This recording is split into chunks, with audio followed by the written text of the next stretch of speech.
কাটোয়া কাশিরাম দাস বিদ্যায়তনে ছাত্রদের আদা চাষের প্রশিক্ষণ ও তার সাথে 4th লেয়ার কৃষি, ওপরে পেঁপে, তারপর চাল কুমড়ো, বাঁশের মধ্যে ধনে চাষ এবং একেবারে নিচে পুরোপুরি আদা চাষের প্রশিক্ষণ।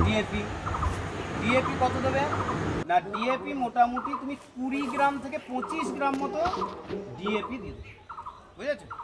তারপরে তুমি এইখানে এই যে এটা দিয়ে দেবে জিঙ্ক, 50 গ্রাম মতো জিঙ্ক দিয়ে দেবে, জিঙ্ক, বুঝতে পেরেছো? তারপরে এর সঙ্গে এইটা দিয়ে দেবে, এটা হচ্ছে তোমার এই দেখো যে এই যে আমাদের যেটা আছে দেখো, এটা মিনারেল মানে নিউট্রিশন সোডিয়াম, এটা তুমি দিয়ে দেবে, একটু মিনারেলটা দিয়ে দেবে, বুঝতে পারলে? যেটা বোরন বলে, বোরন, এই বোরনটা তুমি একটু দিয়ে দেবে, হলো? এরপরে তুমি এইটা দিয়ে দেবে, এটা কি না মাইক্রো নিউট্রিয়েন্ট, এটা কিছু পুষ্টি আছে, এই মাইক্রো পুষ্টিটা কিছুটা তুমি এর সঙ্গে কি করবে না মিশিয়ে দেবে।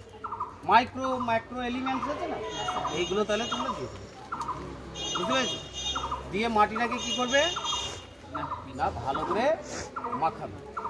মাখাও তো পটাশ সার, ভার্মিং কম্পোস্টিং, গোবর সার, এই সমস্ত মিশিয়ে এখানে কি করবে না বস্তায় ভরে দাও।